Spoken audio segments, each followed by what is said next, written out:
And we're back! Yay! We're back! Ooh-wee. Just want to let you know, guys, that we missed you. Welcome to the third episode of the Baseball Central podcast. You're out! Except for you're in, right? Yes. We're actually back in the house. In the... We just want to let you guys know that we got some special stuff coming up tonight. We're excited for you guys to tune in. Yep. It's going to be a fun show. So, first thing we want to get to on tonight's show. Get to it. Stop messing around. The College World Series. I just want to give a little shout out to the teams that have made it. If you don't watch college baseball, that's fine. I'm a huge Oregon State Beavers and Oregon Ducks baseball fan. I support my home state because those two programs are awesome. Pac-12 baseball is great. Huge fan of college baseball because it's exciting and every pitch the fans are into it at College World Series. So if you get a moment just to watch a couple innings with your parents or yourself, you young players out there, watch these young guys in college. There's going to be some future major leaguers in there. Why doesn't Colorado have any college programs anymore? What happened? Does UC have a program? Well, no, it's CU. Or CU? Does no, CU? Boulder doesn't have a team. No, huh? and then CSU, I think they used to, but weird. Why did they not? I mean, it's weather. But Nebraska's right there is one of the biggest. Well, right. The biggest. I don't understand. World Series in baseball for college. It's so weird. It was really strange. That is strange. But there is quite a few guys that have made it from Colorado to the major leagues. Yeah. I played against Roy Halladay. Oh, jeez. In a summer league, and he was rest in peace, man. Yeah, it was awesome. So Roy Halladay out of Colorado, other big guys. Our boy Sean Chacon. Yeah. So it was awesome. Dallas Mahan. What's up, you guys? Anyways, but yeah, we just want to say hi, guys. Hello. Yeah. So we have a great thing that's coming up here, with the College World Series, and I want you guys just to tune in for maybe an inning, maybe a game, maybe the whole series, and you check out what these teams are about. It's a different vibe with the College World Series because. I saw it's oh my god, it was amazing. And there's so many different things that these college teams do. Some of the fans they get into ball 5, ball 5, ball 6. Have you seen that? They're on them, and the pitchers are just their buttholes are getting tight, dude. And it's amazing. It's electric. It's such a different atmosphere. It's more genuine. It's a lot of antics, but a lot of very cool energy that the fans bring. It's different than just the major league level. So, we have a great giveaway tonight for you guys, and I'm going to let TJ explain because it's kind of his thing. But I just want to let you guys know that we're excited to have you guys tuning in and checking us out. So for us to give back to you guys and to get you guys interacting with us, it's a little idea we have for you for a giveaway. So I'm going to let TJ explain what's going on tonight. Okay. So with the podcast that we're doing, we want to make sure that you guys are always engaged, having fun, and feel like that there's that we can kind of do back and forth, so you can earn something from kind of watching us. Learn information. Learn and earn. LearnandEarn.com. No, but we want to give it. There's Baseball Central's been very very good to me.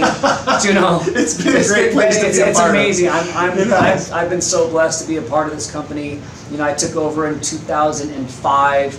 And just to be around baseball every day is a blessing. So we want to give back to you. So first and foremost, I'm so excited. I was gladly introduced from Ryan Sheriff. Introduced Donald from Gloveworks to me. What's up, Rhino? What's up, Sheriff? What's up, Donald from Gloveworks? You guys. I see you, Ryan. You got back up in there in that big leagues. I see you, Ryan. That's what we do. That's how you Ryan it. So on the Rays too. First giveaway that we're going to do is going to be a custom Baseball Central Gloveworks glove here. And now, if you can notice, this is super crispy, you guys.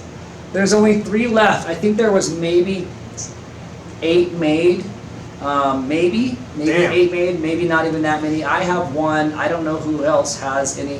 Francisco Lindor actually has one. So he's using it right now. Yeah. So if you guys wanted to use the coolest glove in the game, then it's no big deal. No big deal. No, but it's cool. So listen, we got the BCLA on the wrist. We have the BC on the thumb. There's a palm stamp here, BCLA. It says old school, new school, because that's what we're all about. We don't think that we're all, all dat. Who's on your shirt again? This is Francisco Lindor. Frankie. Whoa! That's Francisco Lindor on the shirt. Yeah, and he's using the glove right now in the Major Leagues. It matches perfect. Okay, he's not, you guys. But Yeah. it's still. He would probably because he thinks It's a trainer. So It's a trainer. this is the first giveaway. It comes with this custom bag, some stickers in there from Gloveworks. Go Sweet. check them out on Instagram. They just dropped a new clothing line too. Hey, that's crazy. So second, because we're talking Shout about out. clothing line. Yeah, hey, we want to bring this up for you guys, by the way. Second giveaway is going to be this exclusive, excuses none, Dodgers tee, okay, or I should say Doyers because it's got a little Dodger flair. So It's pretty nice. I It's like pretty it. nice.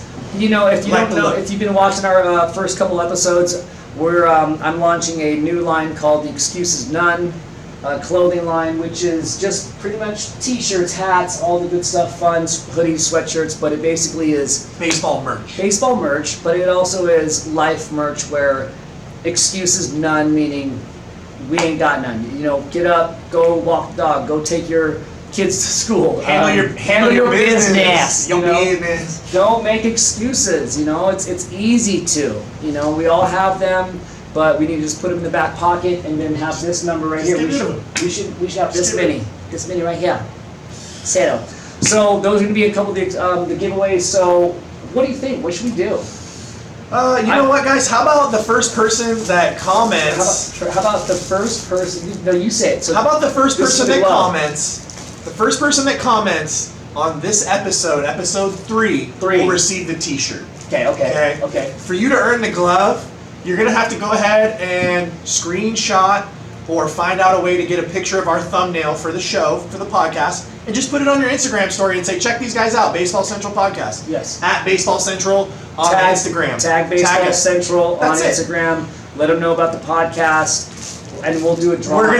We're gonna post on Baseball Central's Instagram the glove, and we'll say tag 2 of your friends in the comments. Okay, repost to your story and like the post. Whoever does those 3 things, TJ and I will decide who gets the glove. And subscribe to our channel, please. Oh, please. Yeah. There's going to be tons of these giveaways. I have so much baseball stuff. You guys have to remember, I grew up in a baseball field, just being around the game forever. Are you kidding? This guy, he's always like, dude, what? I grew up in a major league locker is room. all this stuff? I have too much stuff. I got to get rid of it. So there will be plenty of giveaways. So check us out and you'll get some. Yes, all right? indeed. Let's do it. Now, the next thing on the show we want to bring up is we're all about wood bats, and we love wood bats here. And I'm going to let TJ bring up the first company, or both companies, and I'm just going to put on display. So, well, basically, That's all I'm going to do. the 2 bats that we're going to be talking about tonight are just a couple of younger. Is it younger? I'd say they're within the last 5 or 10 years 5? they've been created. So they're Yeah. young, they're new to the scene. One of which I know that's kind of, I think it's, they've broken out onto the professional scene, maybe the major league. I know for sure the major leagues. But I'm going to talk about this one first because Put it in there. Put it in there close. this is old school bat by 2. This is Prowler. This is the Prowler bat. Okay, so the Prowler Bat Company. This is an old logo, so I apologize to Steve. But these bats are solid, dude. I've hit Steve with them. McCardle. Well I think he's manufactured. out of Pennsylvania. He is literally hand turning these by Yeah. himself. He was. I don't know if he's still doing it, but he puts so Are much. these made for youth players? This is a youth bat. So they do have youth models. They have youth. They have adult. He does custom stuff. He's gotten so good at what he's doing, and it's impressive because it's watching someone, especially like over social media, like grow. Because it's almost like a timeline where you get to see them grow. Heck yeah. And he has built this brand into something so special. He's doing team bats. He's doing like wedding gifts, or he's even doing like he'll do ornaments, like holiday ornaments, like little I'm just watching myself. dolls, whatever. Yeah, no, but it's amazing. So Steve at Prowler Bat Company is doing his thing. This is Great a bat balance. that I bought a handful. I love this one. This is Great the third balance one. on those bats. It's amazing. So check out Prowler Bat Company on Instagram or prowlerbatcompany.com. I'm not sure exactly. I apologize, but Just Prowler bats. Just Google Type it it. into You guys are Google. all smart. We're old. We don't know. Type it into your phone. Type it into your Google dusty. search. We're old and dusty. So type it in, dude. But Prowler Bat Company, amazing, solid. This thing has been, it's like super hard. I got news for you, man. This next bat right here, when I put it in my hands, there's not many bats You're when you trying pick to them. steal that bat. Nah, He's trying to steal it. Don't listen to that. That's Cap. That's looking like He Cap. commandeers a lot of my gear. At this particular time, dude, that's looking like Cap. No, commandeers a lot of my gear, and that's okay because you know what? I got so much stuff. I don't care. I want people I take it and I use it, and then I put it back where I found it because my parents taught me to do it. Do you? We were looking through his car the other day. It's like, oh, don't mind all this stuff that I borrowed. This hodgepodge of things that I have for baseball. Anyways, this company next is called Birdman Bats, and if you don't know this by now, you might recognize this funky little logo. I mean, it's so awkward, but some people are like, ugh, it's so weird, and I love it. It's so artistic to me. Oh, those bats feel good, man. And on top of that, it's legit wood. I believe the guy's name's Cody Silveria. I don't know if I'm saying it right. And Gary Malik they're based out of San Francisco. Cool. And they've been really pushing and got a lot of guys using it. I think Puig has used it. Cool. I think Manny Ramirez over in... I wonder who these California bat companies, where they're buying their wood from, because I know California's not growing a ton of lumber for them to just go cut down. And that's why we're bringing this up. I want you guys to go do the research, go look them up. Puig's using it, Hunter Pence was using it, Chris Bryant, I believe, is using it, Todd Frazier. So some well-known major leaguers are using this bat.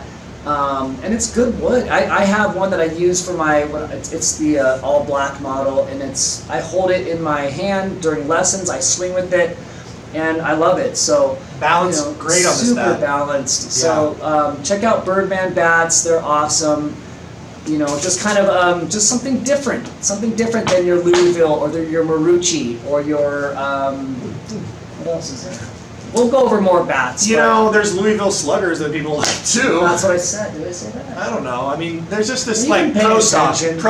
Oh, I'm talking pro stock. Yeah. I'm sorry. When I say Louisville Sluggers, I never had major league bats from Louisville. I always had the pro stocks. No. So which is they cut them like this. There you go, and they're still all wet, and they're terrible. No, seriously, the bats. They're like warped. They're like the bats that the major leaguers get. They cut this precious wood, and then they set them in this special room that it dries out the wood, and they become so hard for 2 years, and that's what the big leaguers get. We get. I didn't know that. That they sit in a room for 2 years. We get the shrimp. There you go. There you go. Yeah, pretty much. That's what it is. That's what it is. So what my thing is I've swung a few major league Louisville bats, and he has this Quinn Brody. Shout out to Quinn. What up, Quinn? Quinn? Us the bat, and it's pretty nice model. It just feels really balanced and great. And when I picked up this the Birdman bat, I felt the balance of close to a Louisville, and that company spent hundreds of years figuring out how to make bats. So not to say other bat companies don't have the idea correct. They just had to go off of one company who did it first, and that was Louisville. So they set the tone. It's cool. Sure. It's cool. I never was Hillerich and Bradbury.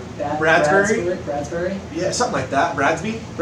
Ah, get right. And Adirondacks. That were the first one. And maybe Rawlings Adirondacks. Yeah. We got some wood bat stories for you. Right. We want to tell you. Yeah. Okay. I used to swing Nakona bats. Okay, Nakona. It was formerly BWP, Brooklyn Wood Products out of Pennsylvania.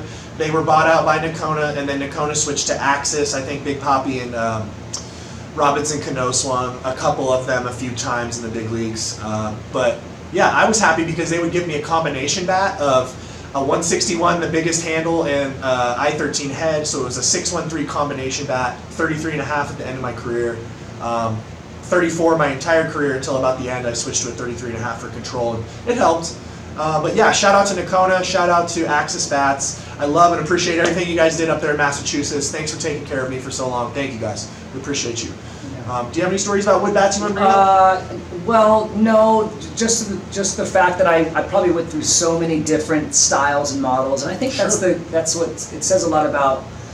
There's a lot of sayings that go, it's not the sword, it's the knight. It's not the arrow, it's the Native American. It's not the golf club, it's the golfer. But I don't believe that to be true, because I think if you find something that's special and that's perfectly, to your body composition, your I don't know, how the way that you can handle the bat, I think is very important. I think it all comes down to bat speed. I think if you can get something heavy through the zone that with the same bat speed, and it you know, it's going to go farther if it's heavier. But I had this one bat, I want to say it was maybe a Mizuno, and I could literally almost put, did I tell the story already? No.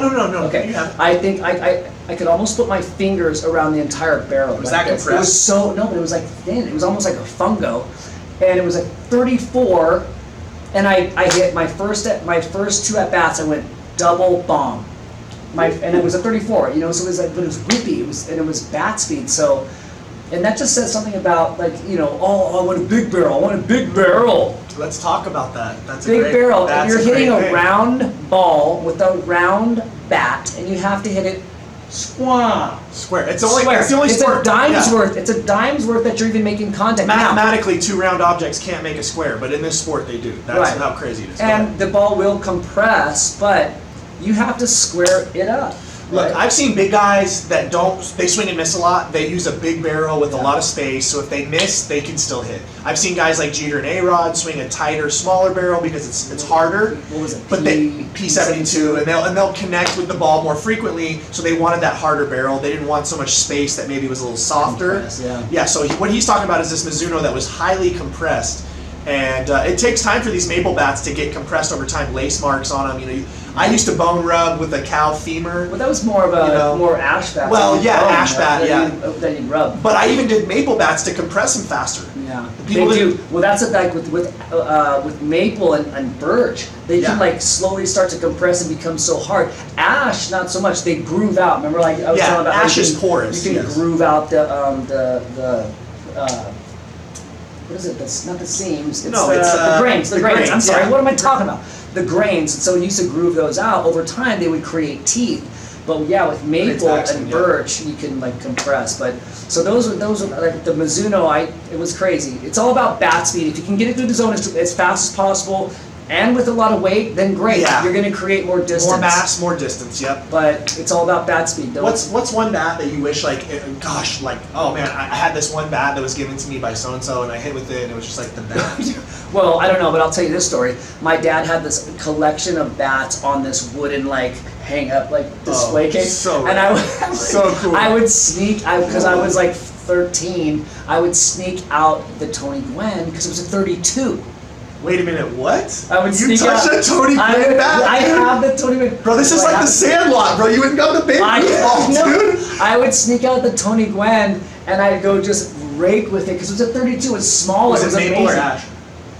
It was ash. They didn't have. Did it flake at all? No, it was so. Dude, it was sitting in a 2-year room, dude. It was the 7 grains of pain. It was the 7 grains of pain. You had 396 I snuck that out. 390 something with that bat. Anyways, jeez. Those are some of our wood bat stories. We'll be getting into more of that. Yes. We'll tell you guys about more stories. My favorite one, BJ Upton. He came over to the clubhouse with a bunch of bats from the major leagues, and he was like, "You minor league guys can take whatever you want." I was like, "Thanks, man." So I grabbed this Kevin Millar Marucci out of the bag that just seemed so nice. I had my first home run in AA with it, and it felt so good. I don't know what I did with the bat after. I think I gave it to some teammates after I ended my career, but because it was just so valuable, for them to use. And I thought, man, this bat shouldn't be kept in a room for years. It should be used. So, but man, it was balanced and it felt good. And shout out to Intentional Talk. We love your guys' show. We play it here at Baseball Central on the TV behind your scoreboard right here. During the season, we'll watch your guys' show once in a while just to get the kids to tune in and check out baseball. So thank you guys for having a great show. I did have a BP bat though 1 year for the whole season, and I put a Britney Spears sticker on the. I don't know, and it lasted the whole. Baby, one more time. And I used it the whole year for BP, and then on the last day it broke, dude. It was amazing. Anyways. That's our. That's. I'll get to another story later. Yeah. Shout out Reed Brignac and Big Blue, Chris Nowak. We know Big Blue. We miss you. Yeah. It was a bat that lasted for a really long time that everybody cherished, and in the Rays, Chris Nowak, you know what I'm talking about. And Reed Brignac unfortunately broke it. Rest in peace, Big Blue. We love you. Now we want to highlight some guys that we care about in the art world. Because baseball you know what? art. TJ, he's a great guy at having a great platform for artists, so we just want to show you guys a little bit more. Well, so I love art. I was an advocate. I was an art major there for a hot minute, but it's always been a part of me and my life. So as I started to grow Baseball Central, we wanted to put stuff up on the walls, and so I thought art would be cool. So looking into more of different people, different artists that were, I guess, more baseball oriented. People who love the game. Who love the game. The people who love the game. I can't get enough of this. There's so many, and and hopefully we'll do this for a while, and we'll bring up so many different artists. People like this remind me why I love baseball, because they love baseball more than we do, and they didn't even play like. Right. Not to say, that's not an offensive thing. They just didn't play like. But they're fans and they love the game. Yeah, they love the game regardless of what they know. They're gonna tell their stories and how they feel about it through art. Sure. So so we're gonna bring up one of my favorite artists that we've had at our art show, our second art show. His name is Bill Cormalis Jr. He is modern baseball art. And I only have a couple pieces. He's got so much amazing stuff. It's really so cool if you go to, I think if you go to billcormalisjr.com or modernbaseballart.com, or just search that up. There's Instagram, he has a page as well. Modern Baseball Art. This is just I put this together. I got two pieces from Bill. Bo Jackson is my favorite. Bo knows. Bo knows. He's my favorite athlete of all times. And that's that. He was all right at sports. He was all right. He was okay. He had a couple things. That Kershaw's spot on. I love it. Yeah, it's amazing. So Bill does a lot of different takes as far as the art goes, and one thing I like about Bill's work is he does this cool Simpsons look. Yeah, like he's got some really cool like Simpsons-esque characters. Yes, Ken Griffey Jr. and I think even Bo kind of looked like. No, this Bo one for sure is definitely. It looked like they were. This was my first piece from Bill, I believe, and that's 2018, and I think we had our first show in 2018, but he came to our second show in 2019. Right. So we had 6 artists, our second show, but Bill is a very talented artist. He does so much creative stuff. This is just a snippet of what he can do. He's got other Negro League paintings and works of art. He's got coloring books, so he's amazing. So it's check awesome him out. Stuff, man. Check it out. He will be at our next art show for sure, and we can't wait to have him back. But check him out. We miss you. Hope you're doing well. So yeah, hey, one other thing we want to bring up tonight is BCAP, okay, and we want to shout out Heath Caslin. We love you, buddy. Heath has been pushing TJ and I to go on some hikes and work on some peaks. Unfortunately, I didn't get to go on the last one because of some crazy circumstances, but we're going to be hiking Mount Whitney here soon. We're doing 5 different peaks here in California, and we want to shout out Baseball Central AP. We just love you, Heath, and we want all these guys that are working with us at Baseball Central to come in and check out your program. Never have I met a trainer that has been so therapeutic about how my approach is with the back injury, and man, you brought my golf game back, you brought back me riding my bike every day, like feeling good, getting up out of my seat, I don't have to worry about it. Yeah, he keeps you going. It's definitely something where you can't fold. Yeah, we love you, man. And just so you know, BC stands for Baseball Central, AP stands for Athletic Performance. So he has kind of created this new career for him. He's always been a very athletic person, but extremely athletic. He's taken on this new role, and just even how he's transformed his own body has been tremendous. And I have some pictures that hopefully we can show on the next couple episodes where you can see where he started and where he's got to now. He is a whole different person. And it's not by lifting dumbbells and doing this stuff. It's very therapeutic stuff. Kettlebell stuff. It's very it's all based like sports specific movement. But it's he's on a whole nother level. He's a sponge. He's always trying to get better. He's reading. He's listening to other people that have gone through different things as far as their journeys for helping people get into better shape or be correct with what they're doing as far as when they're working out. So TJ and I have had a lot of trainers, and he is by far one of my favorite people. He's the to work best. with. Yeah, he's awesome the best. guy. He's the best in LA. I suggest him to everybody. He's on the out up. If you're not getting in with him now, you better hope. You better hurry, otherwise time's gonna be He's gonna be gone. He's gonna be booked. The last thing we want to bring up, talking about the substance abuse again here on the sticky stuff. Should I get it? Go grab it. Keep talking. So guys, we brought up last couple shows talking about the illegal substances on the fingers. You know, at first I was okay with guys throwing 100, having a little bit of stick on there so that they have control. Then I started finding out that the ball's moving and doing things that it's uncharacteristic at a higher spin rate because of this. Then it makes me wonder, well, maybe we could just keep sunblock and rosin as the substances, but the spider tack that we want to introduce, TJ bought some. Sorry, right here in front of you. You gotta see to, this. It looks like flubber. And I'm not trying. We're not. It's, of course, this is going to just help their cells. So you're welcome, spider tack. And this is for. I don't know if you told them. This is actually for the strongman competition where they have to pick up those Atlas stones, and because they get so sweaty, they would never be able to pick up those Atlas stones. They have to pick them up and send them on the block. So, anyways, this is spider tack, and I'm gonna. It's like flubber. You see it? It's like flubber, huh? It's the most it's like, it's so strange. It kind of stays on your finger, but it doesn't. So how they're using it and what capacity and how much, I'm not sure. Whew. I'm not a big fan of it being too sticky, and I'm sure that's the same way for them. But I can understand how some of the pitchers are like, hey, you need to wait till after the season, because they've worked so hard on like how. And Major League Baseball, the seams have gone down to nothing. So these dudes are complaining about being able to control the ball because there's no seams. So now they're going to this. I barely did any. I can't. This is way nuts, too much. man. It's like, woo, it's strong, huh? oh God, I don't like it. Now I got to use some WD-40 to get it out. We'll break it up. Listen, we're running out of time, guys. Yeah. We just want to say thanks for tuning in. Thank you so much. We love you guys. And listen, if you guys want, remember what we said about the post. We're going to post right now on Instagram the glove. Don't forget. Comment 2 people. Go ahead and repost it and like the post. TJ and I'll subscribe if you can. And okay? again, we're going to have some more fun stuff coming out. Bats, gloves, hats, shirts. All sorts of stuff. Anything and everything Anything baseball. Anything and everything baseball. We love you. Baseball Central Podcast. We're signing out. You guys take care. Peace. See you. Nice. That was perfect.